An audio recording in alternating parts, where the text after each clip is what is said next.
Porsche 911 versus BMW i8. Evolution versus revolution. Which is best? Let's find out.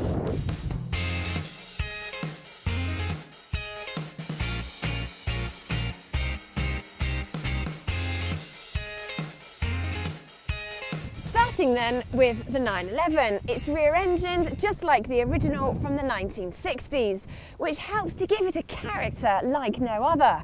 It also improves traction coming out of the bends, has a pure feel to the steering and improves cabin space. The Targa model that we're testing today has this elaborate and impressive folding roof, which stows away in about 20 seconds. This is the Targa 4, so it's fitted with a 3.4 litre flat 6 engine, pushing out 350 brake horsepower, which does 0 to 60 in 5.2 seconds, and has a top speed of 175 miles an hour. Another great thing about a 911 is you get these 2 rear seats, even complete with Isofix. I'm sorry, Miss Jackson, but my BMW has rear seats too. And if I can get myself out, I will tell you a bit more about the rest of the car. Now, unlike the 911, which has so much history and heritage, the i8 is an all-new concept. It uses an aluminium chassis and a carbon fibre reinforced plastic passenger cell. Under the middle here is the petrol engine driving the rear wheels, but it's in the front that things start to get very clever indeed. Because the petrol engine isn't some great V8, but instead a 1.5 litre 3-cylinder, it needs a little help, and that comes from an electric motor mounted under the bonnet and driving the front wheels. Being a sports car, the electric motor is there, of course, to boost performance. However, the i8 can also drive in electric mode only, meaning you can go into the city without producing any emissions at all. Floor it, meanwhile, and petrol and electric motors combine to give a total of 357 brake horsepower. And that's enough to get you from 0 to 62 miles an hour in 4.4 seconds and a top speed limited to 155 miles an hour. Now, let's see how they drive, starting with the i8. Right, now I've been lucky enough to spend a couple of days driving this car already, so I want Rebecca to drive it for the first time and see what she thinks.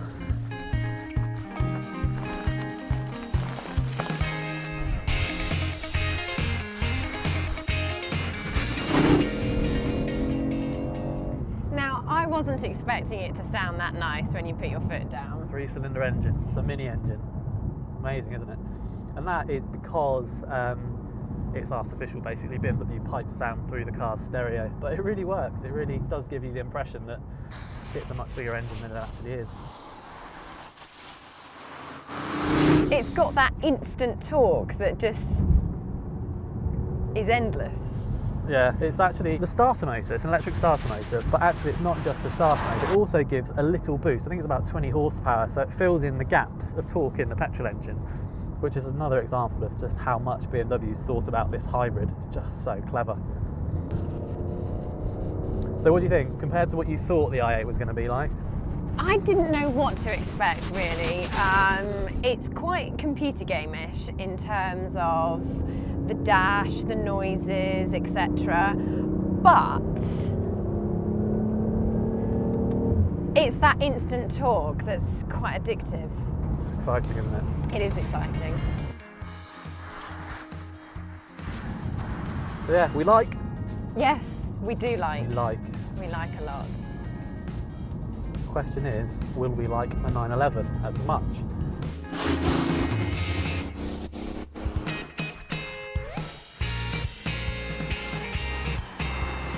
This is fitted with a 3.4 litre engine, which is just behind your ears, and it sounds beautiful. If you open up those 6 cylinders on this bit of straight. Yeah, that does sound pretty good. That's a really throaty, decent, it's got motorsport pedigree backing it up. You know, that sounds fabulous, doesn't it? I'm going to press the sport button as well. If you press the sport button and it opens up the exhaust, you can hear that noise even more. What do you think of that? Yeah, that's pretty cool actually. That will not... That is pretty cool. Oh, it knows, doesn't it? That will always put a smile on your face. tell you what, I really like driving that i8, but this does feel nicer to drive. You can't beat the purity of a 911, can you? And despite having electronic steering, in fact it's the first generation of 911 to have electronic steering, it is the best available. I think it's the best out there. Yeah, you still get a bit of feel through it, don't you? You can still feel what the front tyres are doing, which of course with 911s that was always such a big part of it.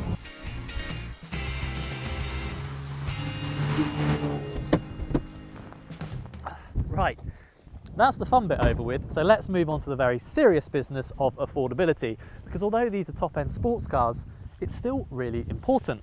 That's right, and the 911 is one of the few sports cars of this calibre that will do 30 miles to the gallon. 30, try 130.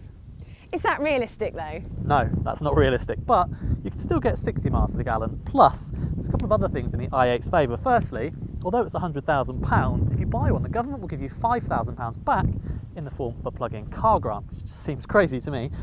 Plus, if you've already got one, they're sold out until 2016, so you could sell one today and make a £50,000 profit. But the 911 is ever so slightly better to drive, and ultimately, that's what a sports car is all about. What we can agree on though is these are both fantastic cars. So how about we sum it up like this? The 911 is proof that a concept can be refined and developed over decades to produce something which is still relevant against today's competition. And the i8 is proof that the sports car of the future is going to be as exciting and as innovative as ever.